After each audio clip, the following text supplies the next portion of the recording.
Welcome back, everyone, to another high-yield explainer.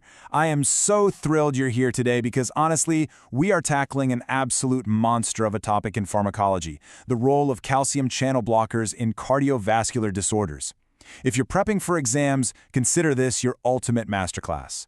We're going to build the exact mental scaffolding you need to just completely crush a 25-mark-long answer question on this. So, grab your notes, get comfortable, and let's unravel the science behind these incredibly fascinating drugs. Okay, let's dive right into our roadmap.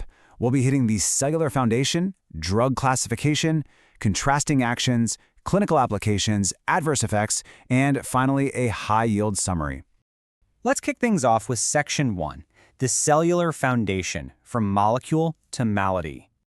I want to frame our entire session around this one core clinical question. How exactly does blocking calcium from entering the heart and blood vessels help us treat major conditions like hypertension, angina, and arrhythmias? Well, think of calcium as the universal trigger for muscle contraction.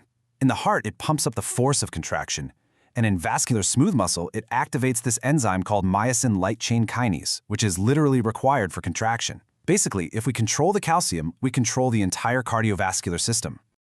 So our main target here is the L-type voltage-gated calcium channel. This channel sits squarely right on the plasma membrane of a bunch of cells, and it acts as the primary calcium source for contraction in both smooth and cardiac muscle. Physiologically, it's got a high activation threshold and slow inactivation. But you know what's really fascinating? When the body activates beta-1 adrenal receptors, it actually leads to the phosphorylation of these exact channels, and that dramatically increases the amount of calcium flooding into the cell, which then massively ramps up the force of the heart's contraction. All right. Let's walk through the exact molecular steps of how our blockers intervene. Step 1, the drug binds right to the alpha-1 subunit of this L-type channel. Now, step 2 is absolutely crucial. See, the channel naturally exists in 3 shifting, kind of random states, or modes. Mode 0, 1, and 2. Mode 0 basically means the channel is closed tight and it's not going to open even if the cell depolarizes. Calcium channel blockers selectively bind to and favor this closed Mode 0 state. Because of this, and here's step 3, the cellular entry of calcium drops like a rock. Finally, step 4, the clinical result. We see a huge decrease in cardiac contractility and a profound relaxation of vascular smooth muscle. Moving right along to Section 2, drug classification, specifically the chemical classes. We've got 3 chemically distinct classes of L-type antagonists. First up, the dihydropyridines, which include drugs like Amlodipine and Nifedipine. Second, the phenylalkylamines, and that's represented mostly by Verapamil. And third, the benzothiazines, like Diltiazem. Now, what's really interesting here is that even though all 3 of these classes bind to that exact same alpha-1 subunit we just talked about, they actually bind at entirely distinct allosteric sites on it. It's like they all have different keys for the exact same lock. And this structural difference, it leads to drastically different clinical effects. That brings us to Section 3, contrasting actions, or what I like to call the rule of contrasts. Let's break this down. On the vascular side, the effect is a generalized arterial and arteriolar dilatation. This essentially reduces peripheral resistance and decreases cardiac afterload. The dihydropyridines, like Nifedipine, are super selective for these vascular smooth muscle effects. On the flip side, looking at the cardiac effects, we get impaired atrioventricular, or AV node conduction, a shortened action potential plateau, and reduced overall heart contractility. Verapamil is the absolute star player here, preferentially affecting the heart over the blood vessels. And Diltiazem? Well, it just kind of sits right in the middle, giving us intermediate actions on both. Okay, let's get into Section 4, clinical applications, treating the malady. Our first major clinical application on the ward is hypertension. Look, because we want to lower blood pressure, we primarily need vascular effects, right? So naturally, we reach for the dihydropyridines. The key drugs are amlodipine or slow-release formulations of nifedipine. In fact, here's a massive example for you. Amlodipine is quite literally one of the most commonly used antihypertensives in the world. Their mechanism is super straightforward. They dilate those resistance vessels, which dramatically drops arterial blood pressure. Plus, there's a huge clinical advantage when it comes to pharmacokinetics. Amlodipine has a really long elimination half-life. That means the patient only needs 1 convenient dose a day, which is an absolute game changer for patient compliance. Application number 2 is angina pectoris, or ischemic chest pain.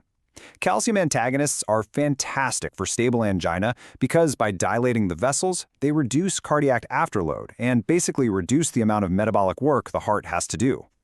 But the absolute crucial takeaway here is their role in variant or vasospastic angina. This specific type of angina is caused by a coronary artery spasm. Calcium channel blockers, whether it's Diltiazem or the dihydropyridines, provide direct coronary vasodilation. They physically relax that spasm and restore vital blood flow right back to the heart muscle. Our third major application is cardiac dysrhythmias. Now remember, we need a drug that targets the heart here, so our dihydropyridines just aren't going to cut it. Instead, we turn to Verapamil, which acts as a class 4 antidysrhythmic. It has two main uses in practice: slowing the rapid ventricular rate in patients who have atrial fibrillation and preventing the recurrence of paroxysmal supraventricular tachycardia, or SVT. It pulls this off by profoundly slowing down conduction in the SA and AV nodes, because those nodes rely heavily on inward calcium currents to propagate their action potentials. Moving on to Section 5, Adverse Effects, or the Repercussions. Now, adverse effects here are honestly just a direct consequence of the drug's primary mechanisms. Because dihydropyridines cause such profound peripheral vasodilation, it makes total sense that patients might experience headaches, facial flushing, and ankle edema. The sudden drop in blood pressure can also trigger a reflex tachycardia, basically because the body's panicking and trying to compensate. In sharp contrast, because Verapamil depresses cardiac tissue and smooth muscle, its risks look very different. We're talking severe constipation, bradycardia, and a very real risk of heart block due to how strongly it suppresses the AV node. See, the mechanism literally explains the side effect. Okay, I need your absolute undivided focus for this next clinical pearl, because this is where a mistake on the ward can be deadly. Verapamil is an absolute contraindication in patients with severe heart failure because it has such a strong negative inotropic effect, meaning it weakens the actual force of the heart's contraction. Giving it to a failing heart can be totally catastrophic. Oh, and it is also completely contraindicated in Wolff-Parkinson-White syndrome. That's a pre-excitation disorder. And altering the AV node conduction in those patients can lead to extremely dangerous alternative pathway tachycardias. Do not forget that. Let's wrap things up with Section 6, High-Yield Summary, Your Exam Preparation. If you are going to take a screenshot of anything in this explainer today, make it this capstone table right here. For your exams, remember this breakdown. Amlodipine, our dihydropyridine, selectively targets vascular smooth muscle. That makes it your prime choice for hypertension, but always watch out for ankle edema. Verapamil targets the cardiac tissue. It's perfect for dysrhythmias like SVT and atrial fibrillation, but carries those big risks of constipation and heart block. And finally, Diltiazem sits right in that intermediate zone. It's excellent for angina pectoris, but bradycardia is a notable risk. This table right here, it's your ultimate LAQ cheat sheet. Let's quickly lock in those rapid revision pearls one last time. Number 1. CCBs work by keeping voltage-gated L-type channels firmly locked in that closed mode 0 state.